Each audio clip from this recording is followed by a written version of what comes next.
that shows how my quick and dirty discharge method can work and often does, but we also verified that before we pulled the chassis out and stuck our fingers in. So now I can take the chassis all the way out and look at some stuff in the amp itself. The first thing I want to check here are the output jacks and foot switch jack. I'd say in 2 out of 3 Fender reissues that come in, these jacks are either slightly loose or very loose. Hopefully this one won't be. I'm using a socket wrench with a 1/2-inch socket, deep well. And because I'm doing this on camera, I probably have it set the wrong way. I always forget which way goes which. So all right, it's turning a lot. The reason this is important, especially on the output jack, is that the output jack makes ground, and therefore the output transformer, common negative, has a ground reference through that connection of the jack to chassis. And it's really hard to do this with the tripod here. And if it's loose, you don't have a good ground, you don't have a good output, you can have all kinds of noise issues because it affects the negative feedback loop. You can have low or intermittent volumes, you can have hum, and you can also damage an output transformer that way, and all for the cost of a 1/2-inch deep well socket and the appropriate wrench. And I do the foot switch jack while I'm in the area. It's not as critical. It's not critical, you know, foot switch works or it doesn't, but it's nice to know. In general, I like to tighten the power and standby switch on amps. They're rarely loose on these. You just check them for wiggle once you make sure that there's no voltage present and it's unplugged from the wall, that is. It's hard to tighten these with these plastic protectors on them, but not my monkey. All right, let's go to the fuse. Not everything I'm doing is going to be the most photogenic because this can't take forever. Should be a 2-amp fuse in this amp, in this model, and it should be a slow blow, and that is a 2-amp slow blow 3AG fuse, which is correct. It's very important. If you have a 4-amp fuse in here, you're risking burning the entire amp should something go wrong. A twin takes a 4-amp, a deluxe takes a 2-amp. I think the Princeton uses a 2-amp, might be a 1-amp. A note on that, the old 60s Fenders used smaller value fuses than these. So this 2-amp fuse on an old deluxe might say 1-amp, a twin might say 3-amp instead of 4. As wall voltages have increased, it can be important to have a little bit more fusing. So if you have a 70s Fender that originally used a 3-amp fuse and you blow them and nothing seems to be wrong with the amp, in consultation with a very good tech, it might be a good idea to bump up to a 4-amp or from a 1-amp to a 2-amp if you have a deluxe. While we're in this area, just as the speaker jacks were not fully tightened, it's rare for me to find the transformer hardware all the way tight in a stock one. So for the power transformer, which has these number 8 Keps nuts, I use a 11/32 deep well socket. Just do that one by hand. And I want them to the point where I cannot turn them anymore. Now your mileage may vary on that. I'm pretty big guy, I'm pretty strong, but you know, if you're a Lou Ferrigno of the world, don't break them off. And if you are a small person without a lot of physical strength, then get a small socket wrench to do that. You'll have some leverage added to it. It doesn't take a ton, just until you really can't turn it anymore. It's important that that be tight because it weighs a lot. It can deform the chassis otherwise. Let's look at one other thing from this angle. I'm not going to be nitpicking every little thing about this that I wish were different or better. I understand price points, but I want to show you one thing which is a fatal flaw in time of all the Fender reissue amps and the blues and stuff. Just a second. Sorry, I had to close the front door. Our neighbor got a new dog, and that hound is a little asshole and thinks Satan is hiding behind every bush, so he barks and howls constantly at everything and everyone. It's a lot of fun. Anyway, as I was saying, there is a fatal flaw in this Fender reissue and in every Fender reissue. And it is something they do to make a price point, but it is something that they could have avoided without really changing the cost or price of the amp much at all. And if I can find my tool, I will show you. These 2 green wires right here are the heater wires. And they have these quick connects going to the board. These other wires go to the board with quick connects. They're rarely a problem. In rare instances they may be, but usually they're just fine because the other connections using quick connects, even the ones which may have some high voltage on them, are very low in current. These heater wires have about 6.3 amps of current, sometimes a little bit more at initial power on when there's an inrush of current as the tubes first go from being dead. See, the freaking quick connect doesn't want to come off. The plastic just keeps lifting up. I hate these things. Anyway, they can have a surge of more than 6 amps when you power it on, and it's depending on what tube complement you have, you can have quite a lot of current there, even if it's only 6.3 volts. And high current and quick connects is not a good combination. I'll get a picture of what happens on others. It has not happened here, but this metal and that metal, if they're not entirely a perfect combination, connection, and they never are, especially as they get older and tarnish, you get arcing.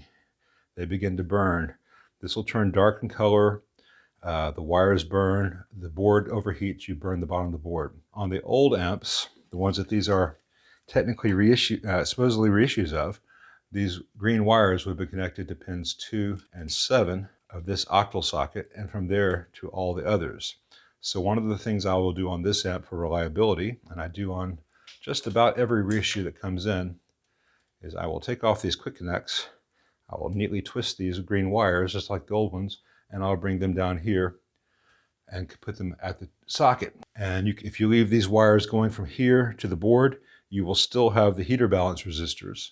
Though again, I prefer to move that to the socket. That way, if the heater balance resistors were to burn, and it's these two right here, it won't burn the board. They'll be up in the air. Less likely to burn to begin with, and if they're up in the air, they cannot burn the board. One other thing in this area, it's almost never the case, but check that screw there. That is the safety ground for the incoming AC. It's almost always tight, but be sure. When we flip things around, we'll take a look at another angle. I'm just going to show you this as a for instance, because the amp has a lot of knobs, and we don't need to do every one of them on camera, because it's all the same. But each one of these knobs is on a potentiometer. Each one of these potentiometers has a nut holding it to chassis. On the other side is a solder joint for that potentiometer to the PCB. And if that nut comes loose and does not have that mechanical strength, all the mechanical force is put, shock, vibration, everything is put on those solder joints, and they will happily break. So we want to make sure that they're all tight. Now I will remove all these knobs and make sure that they are all tight. I'm not going to do it on camera. For these nuts on the pots in a Fender reissue, it's an 11mm socket. See, there it goes. It tightened, tightened, tightened. It wasn't all the way tight. They almost never are. It doesn't have to be crushing jaws of death tight, just to where you cannot easily turn it anymore without using your full arm. Same thing for these input jacks, though again, that's a 1/2-inch socket, not an 11mm.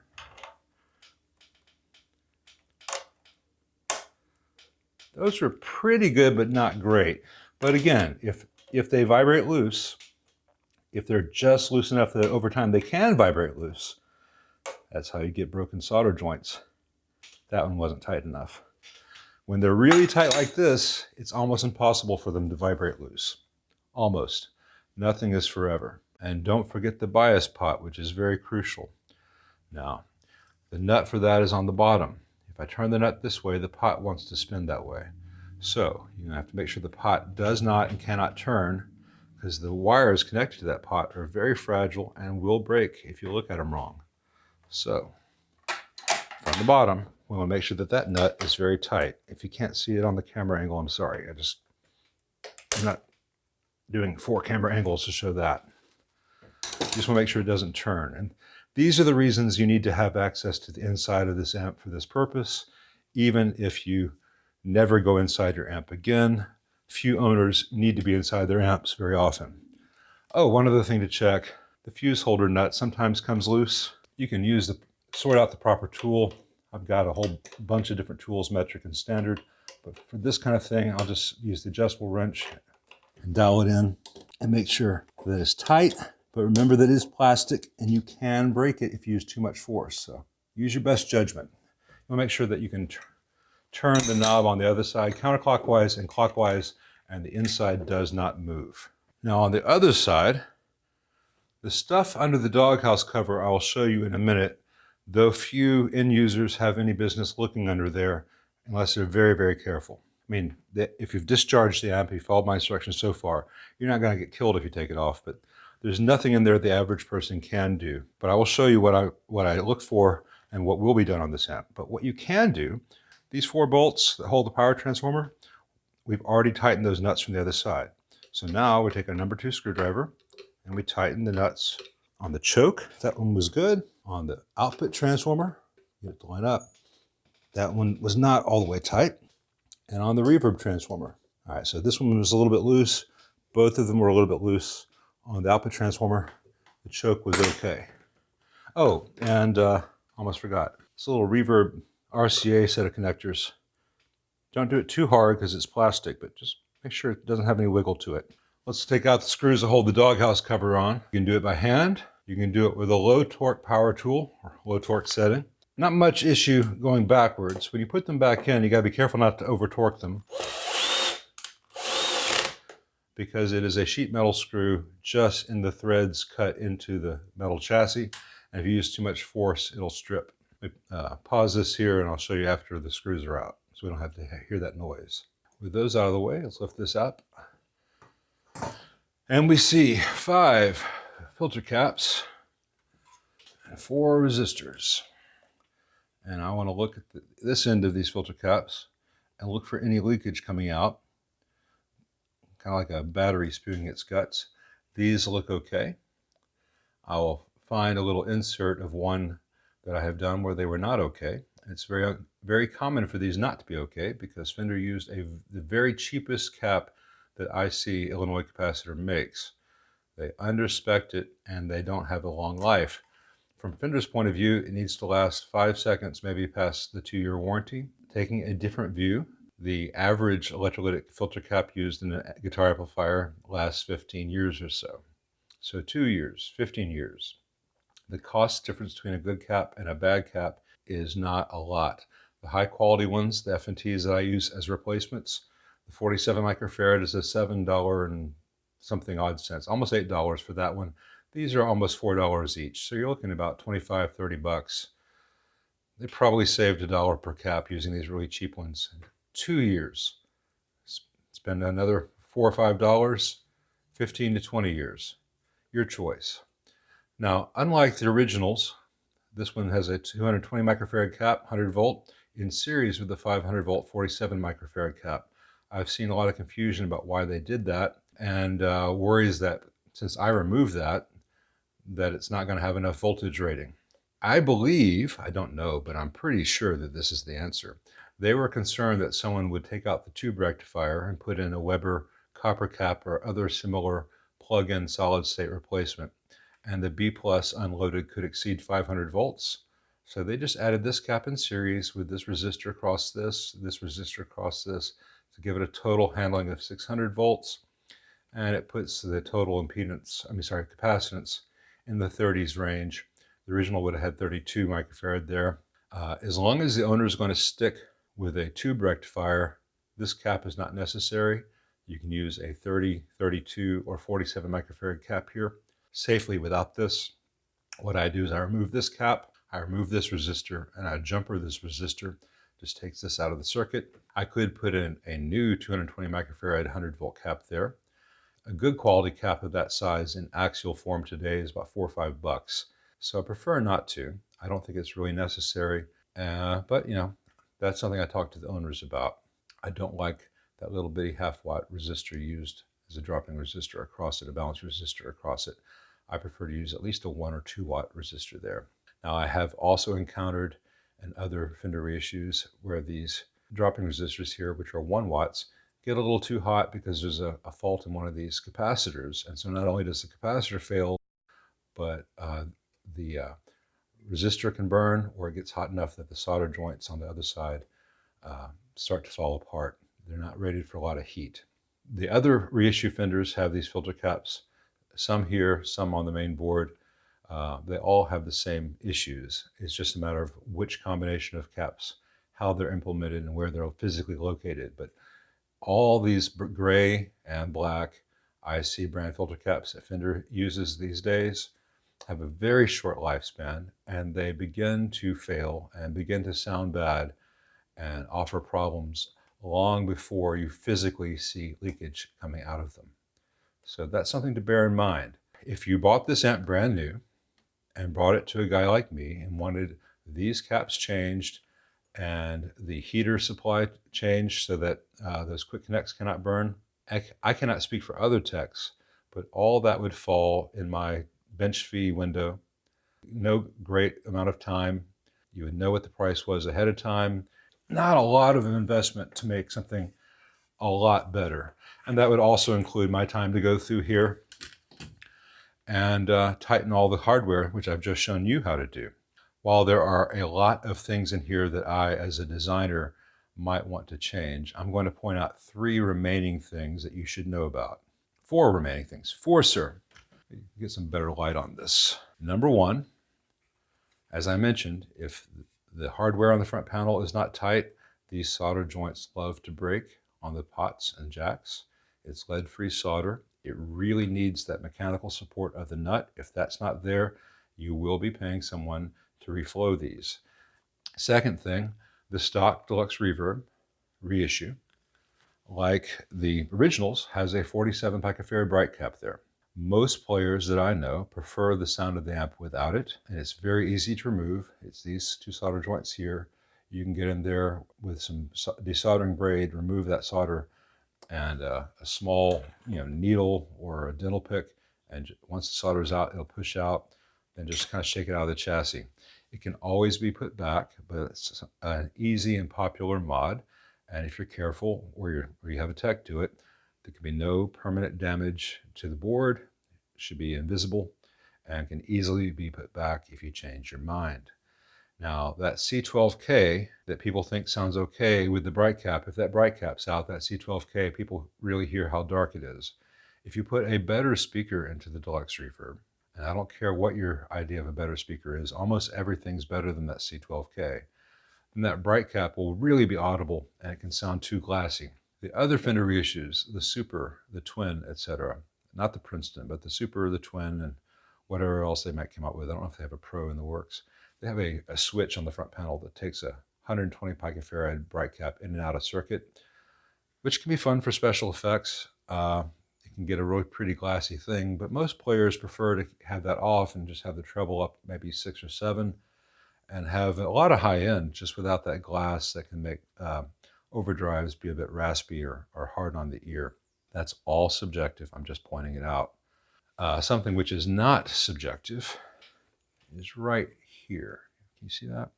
See that little brown resistor R69? That is a fusible resistor in the bias supply. Occasionally that fails on these. It is a terrible, terrible idea to have a fuse in the bias supply.